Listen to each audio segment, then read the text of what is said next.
नमस्कार मित्रांनो, आपण नाशिक जिल्ह्यातील डुबेरे या गावात आहोत.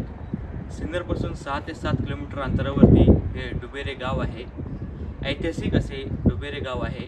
या गावामध्ये अनेक ऐतिहासिक वाडे आहेत आणि त्यापैकीच हा एक जो तुम्ही माझ्या मागे बघू शकता हा आहे बर्वेवाडा. या बर्वेवाड्याला जवळपास 300 वर्षांचा 350 वर्षांचा इतिहास आहे. तुम्हाला वाडा दाखवतो आणि पुढची माहिती मध्ये घेऊया.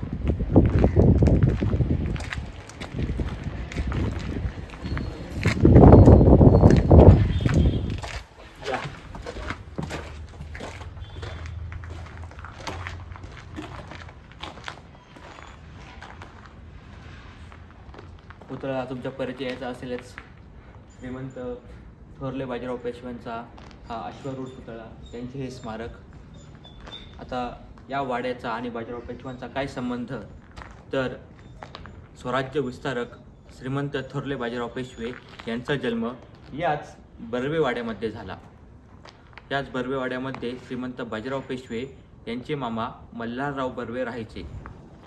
श्रीमंत थोरले बाजीरावांच्या या जन्म ठिकाणाचा इतिहास मोठा रंजक आहे. बाजीरावांचे वडील बाळाजी विश्वनाथ भट हे कोकणातील श्रीवर्धनचे, तर आई राधाबाई बर्वे या गणपतीपुळ्याजवळच्या नेवरे गावच्या. मात्र छत्रपती राजाराम महाराजांच्या काळामध्ये आपले नशीब आजमावण्यासाठी बर्वे कुटुंब हे देशावरती आले.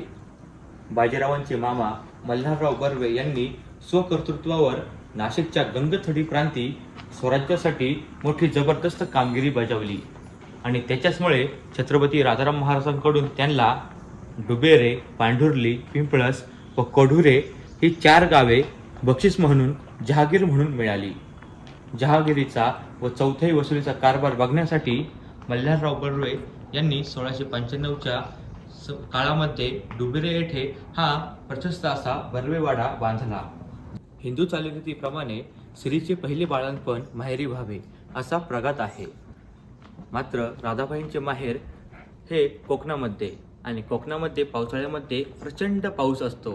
त्यामुळे बाळाजी विश्वनाथ भट यांनी राधाबाईंना आपल्या माहेरी कोकणामध्ये दूर पल्ल्यावरती आणि अति पावसाच्या ठिकाणी न पाठवता सुरक्षित अशा आणि कमी पावसाच्या आणि जवळच असलेल्या या डुबेरे गावामध्ये त्यांच्या भावाकडे म्हणजे मल्हारराव बर्वे यांच्याकडे पाठविले.